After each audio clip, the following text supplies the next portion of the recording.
তিন সুস্থ কন্যা সন্তান জন্মদানের পর এবছরের ৭ মার্চ বাগেরহাটের রামপালে মোসাম্মদ হীরামণি প্যারাসাইটিক টুইন বা অপূর্ণাঙ্গ যমজ শিশু জন্ম দেন। একটি পূর্ণাঙ্গ শিশুর উপর ভর করে ছিল আরেকটি শিশুর পেটের নিচের অর্ধেক সহ শরীরের নিম্নাঙ্গ। তার উর্ধ্বাঙ্গর মাথা, বুক ও দুহাত নেই। সে পূর্ণাঙ্গ শিশুটির উপর নির্ভর করে বেঁচেছিল। আমার সবকিছু বেঁচে কিনে আমার ইচ্ছা হচ্ছে ডাক্তার বানাবো। বাচ্চাটা যখন হয় বাসায় বসে নর্মালেই হয়েছে। সেদিনই খুলনা 250 বেড নিয়ে এসেছি। আমার ছেলের নাম মোহাম্মদ আলী, খুব শখ করে নামটা রাখছি।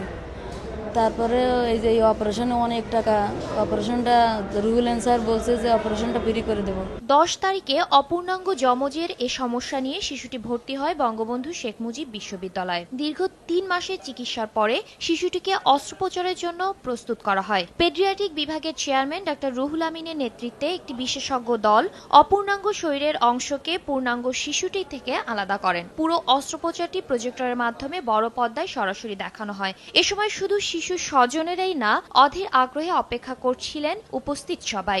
2.5 ঘন্টার অস্ত্রোপচারের পরে চিকিৎসকরা গণমাধ্যমের সাথে কথা বলেন। আর একটু বাচ্চা যখন স্কুল গোয়িং হবে তার তো আরো অনেকগুলি ডিফেক্ট আছে, এগুলি আমরা পর্যায়ক্রমে একটা একটা করে ওইটা পরবর্তী পর্যায়ক্রমে আমরা এগুলি।